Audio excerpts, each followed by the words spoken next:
बार भगवान का नाम ले, अगर ईमानदारी से भगवान का नाम लिए होते तो शायद उनको स्वर्ग मिल गया होता। तो मोदी जी अपने आप को ही मानते हैं कि हम संविधान से भी बड़े हैं, देश से भी बड़े हैं, जो हम कह दें वही सच है। ये अंग्रेजों के पार्टनर थे, तानाशाही इनकी रवैया है, ये पूंजीपतियों के बादशाह बनाना चाहते हैं, देश को गुलाम बनाना चाहते हैं, उसी प्रक्रिया में लगे हुए हैं। कहेंगे अमित शाह जी का जो बयान आया उसको लेकर के कांग्रेस और तमाम विपक्ष के नेता भी उन पर काफी हमलावर हो रहे हैं, इसमें आप क्या राय है? जिस तरह से इस देश के गृह मंत्री के पद पर रह करके अमित शाह और भारतीय जनता पार्टी ने जिस तरह से बयान दिया है डॉक्टर अंबेडकर साहब के बारे में, वो निश्चित रूप से निंदनीय है, जिसकी निंदा जितनी निंदा की जाए बहुत कम है।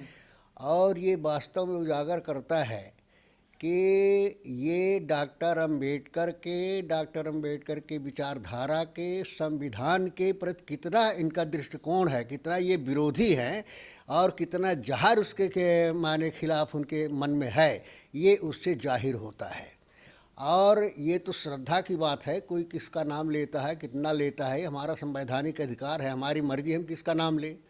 लेकिन जिस तरह से व्यंग्यात्मक भाषा से उनका कहना था, मैं उसे इतना ही कहना चाहता हूं कि अगर वो कहते हैं कितने बार अंबेडकर के बजाय भगवान का किसी नाम लेते तो स्वर्ग मिल गया होता, तो वो अपने आप को हिंदू का सबसे बड़ा नेता प्रदर्शित करते हैं, अपने आप को हिंदू मानते हैं कि उनसे बड़ा हिंदू कोई नहीं है।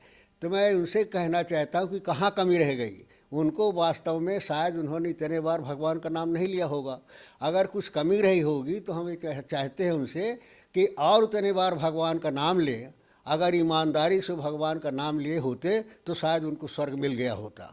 और अगर जो कमी रह गई है उसकी पूरी कर ले ताकि उनको जल्दी स्वर्ग मिल जाए। लेकिन उन्होंने ये भी तो कहा कि अंबेडकर नाम जो है प्रत्येक लोगों के लिए इस समय जो है फैशन और ट्रेंड हो गया है। फैशन का सवाल नहीं है, श्रद्धा का सवाल है, ये मान्यता का सवाल है। डॉक्टर अंबेडकर जो है एक व्यक्ति नहीं है, डॉक्टर एक विचारधारा है, जिन्होंने एक संविधान दिया है, जिस संविधान से देश चलता है, प्रजातंत्र चलता है, लोकतंत्र चलता है। बिना संविधान के, बिना व्यवस्था के कोई भी देश, कोई भी प्रजातांत्रिक मुल्क आगे नहीं चल सकता। तो ये तो वही चाहते हैं जिस विचारधारा में इनका जन्म हुआ है। ये अंग्रेज़ों के पार्टनर थे, तानाशाही इनकी रवैया है, और ये चाहते हैं कि किस तरह से बाबा साहब का, अंबेडकर का संविधान ख़त्म हो जाए, जो संविधान इस देश के गरीब से गरीब के हक और अधिकार की गारंटी लेता है, जो संविधान इस देश के गरीब से गरीब के स्वाभिमान और सम्मान की व्यवस्था करता है, वो व्यवस्था ख़त्म हो जाए और इनका जो मनवाद की व्यवस्था है और तानाशाही का तरीका है, जो पूंजीपतियों के बादशाह बनाना चाहते हैं, उस देश को गुलाम बनाना चाहते हैं, उसी प्रक्रिया में लगे हुए हैं। और जिनकी इस तरह की विचारधारा हो, निश्चित रूप से अम्बेडकर की विचारधारा को समझने वाले नहीं हैं। लेकिन भाजपा भी तो लगातार ये कहती है कि कांग्रेस कौन सी विचारधारा मानती है अम्बेडकर जी की? कांग्रेस तो डॉक्टर अंबेडकर की विचारधारा के आधार पर ही सरकार चलाती है, सरकार नहीं थी तो प्रजातांत्रिक व्यवस्था को चलाती है, विपक्ष में रह करके विपक्ष भूमिका अदा करती है, संविधान के दायरे में करती है, बाबा साहब अम्बेडकर की विचारधारा के आधार पर करती है। और हमेशा कांग्रेस ने उस विचारधारा का सम्मान किया है, क्योंकि वो विचारधारा एक व्यक्ति विचारधारा नहीं है, वो विचारधारा राष्ट्र की विचारधारा है, जनतंत्र की विचारधारा है। जिस विचारधारा पर इस देश के लोगों का हक अधिकार सुरक्षित है, उनका स्वाभिमान और सम्मान सुरक्षित है। कांग्रेस की सरकार में सबसे ज़्यादा अपमान होता है अम्बेडकर जी का, ऐसा भी कहना है भाजपा के नेताओं का, उस पर क्या प्रतिक्रिया? भाजपा तो झूठ के अलावा बोलती नहीं है, भाजपा तो झूठ की फैक्ट्री है, तो उनको चाहे जो बोले, लेकिन कोई माने उनके पास ना सटीक उसका उदाहरण है, न कोई तर्क है, न कोई लॉजिक है। वो बिना लॉजिक की बात करते हैं, बिना तर्क की बात करते हैं। वो जिस तरह से अंग्रेज़ों के ज़माने में था कि जिस तरह से उनके वैज्ञानिक कह देते थे कि यही सच है, तो मोदी जी अपने आप को ही मानते हैं कि हम संविधान से भी बड़े हैं, देश से भी बड़े हैं, जो हम कह दें वही सच है।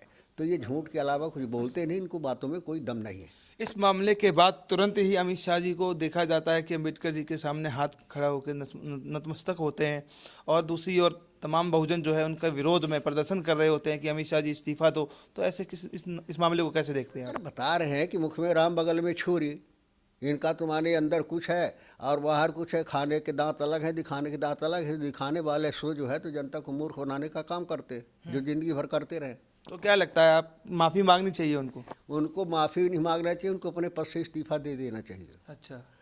और देश की जनता के सामने वो माफ़ी मांगे कि हमसे गलती हो गई है। एक वीडियो और वायरल हो रही है अमित शाह जी का, उस पर भी बयान आया कि 15 साल तक जो है कांग्रेस को विपक्ष में ही रहना है।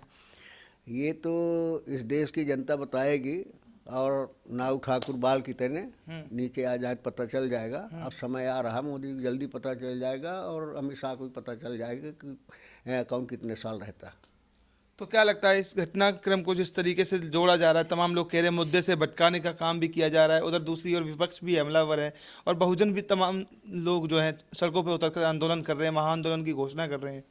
देखिए, ये तो इनको पहले ही बताया कि इनका एकमात्र उद्देश्य ये है कि किस तरह से पूंजीपति को सत्ता पर बैठाएं, किस तरह से इस देश के मेहनत करने वाले गरीब, किसान, मजदूर, दलित को उनका गुलाम बना दे। इस नियत पर काम कर रहे हैं और सारे संपत्ति, सारे संसाधन में पूंजीपतियों का कब्जा कराया जा रहा है। आज बेरोजगारी है, महंगाई है, भ्रष्टाचार है, अन्याय है, शोषण है, बलात्कार हो रहे हैं, महिलाओं का अपमान हो रहा है। इन मुद्दों पर से ध्यान भटकाना चाहते कि इन मुद्दों की चर्चा नहीं हो, कोई हमारी कथनी और करनी पर प्रश्न पैदा नहीं करे। इस वजह से ऊल जलूल के मुद्दे ला करके लोगों को भटकाने का प्रयास कर रहे हैं। लेकिन सबका समय होता है। अब आम आदमी और गरीब के भी समझ में आ रहा है कि भारतीय जनता पार्टी किसके साथ क्या करना चाहती, तो उनका चरित्र उजागर हो गया।